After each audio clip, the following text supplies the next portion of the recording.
기상청이 최악의 폭염은 아직 오지 않았다라는 공포스러운 관측을 내놨습니다. 쉽게 물러날 기미가 없는 이 숨막힌 더위에 전국에서 기현상까지 벌어지고 있다는데요. 특히 열대 과일, 동남아에서 수입하던 바나나가 서울에서 재배가 된답니다. 내가 10년 동안 키웠는데 올해 처음으로 바나나가 열린 거예요.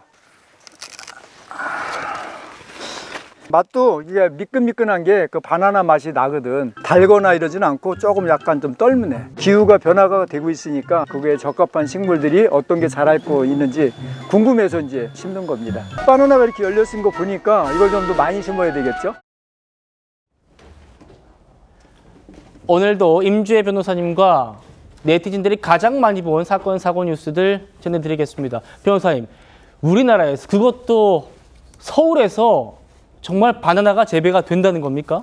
저 바나나 모양 보시면요, 좀 익숙하실 것 같아요. 왜 우리가 동남아시아 가면은 이렇게 나무에 바나나 탁 열려 있는 거 기억에 남으실 것 같은데 이게 지금 서울에서 열렸습니다.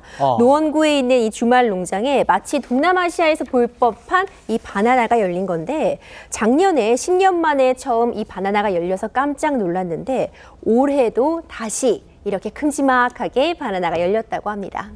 이분의 뭐 선견지명이라고 할까요? 몇 년 전부터 지구온난화가 아주 심각하니까 서울에서 바나나를 재배하면 언젠가는 되지 않을까 했는데 그게 지금 엄청 빨리 다가왔다는 겁니다. 작년부터 나기 시작했고 올해도 이 폭염에 바나나가 재배되고 있다는 건데 그야말로 우리나라가 동남아시아 기후가 됐다 이렇게 봐야 되겠네요. 그렇죠. 이걸 웃어야 할지 울어야 될지 모르겠지만 어쨌든 이 바나나 재배는 굉장히 여러 가지 시사점이 있는 것 같아요. 뭐 배나 복숭아, 포도 이런 전통적인 과일 재배지가 북상하고 있는 점을 좀 눈여겨보셨던 겁니다. 네. 그래서 이전부터 친구들과 함께 한 10년여 전부터 시험 삼아 바나나를 재배하기 위해 준비해 봤는데 이제 정말 7년 만에 꽃이 피더니 바나나가 열리기 시작한 겁니다.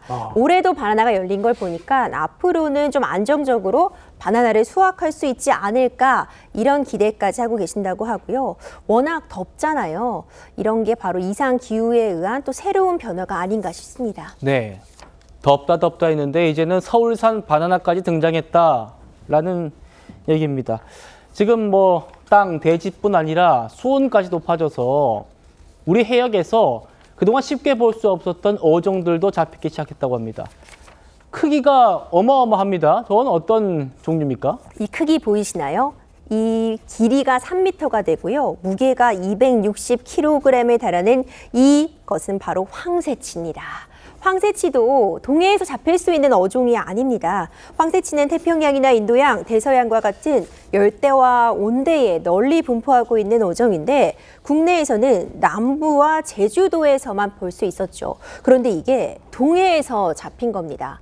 그러니까 날씨가 정말 펄펄 끓다 보니까 바다의 수온도 굉장히 가파르게 상승하게 되었고 황새치가 여기까지 등장을 하게 된 겁니다.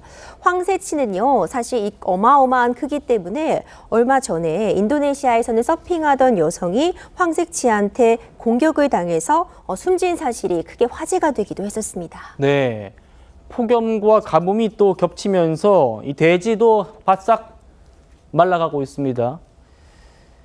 강원 주민들의 식수원인 강릉의 오봉저수지 저희가 며칠 전에 한번 소개해드린 적이 있는데 바닥이 쩍쩍 더 갈라져 있는 상태입니다. 피해 호소하는 주민들 이야기 들어보시겠습니다. 강수량이 적고 무더위가 계속 지속된다고 한다면은 아무래도 좀 저수율이 떨어지는 속도가 좀 빨라질 거로 생각하고 있습니다. 물이 없어요.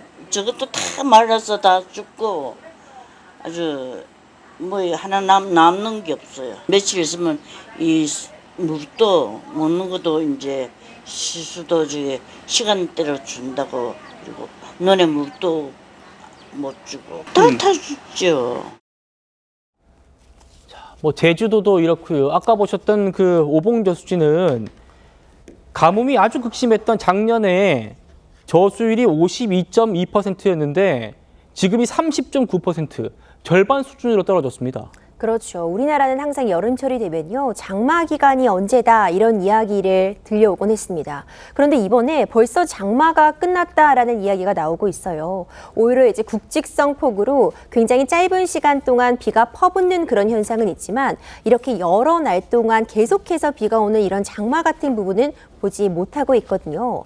장마가 이렇게 빨리 끝나가 버리고 마른 땅이 계속되니까 말 그대로 정말 땅이 쩍쩍 갈라지고 있습니다. 네. 저수지가 저렇게 바닥을 드러낼 정도라면 얼마나 심각한지 좀 체감이 되는 것 같은데 한국은 비가 좀 3개월 이 여름철에 집중이 돼서 이것을 잘 저장해서 1년 내내 농사에도 사용을 하는 것인데 이렇게 짧은 기간 동안 비가 그쳐버리고 나면은 내년 농사도 걱정이다 이런 전문가들의 의견도 뒤따르고 있어서 이렇게 계속된 지구 온난화가 너무나도 큰 영향을 주고 있지 않나 걱정스러운 상황입니다. 네.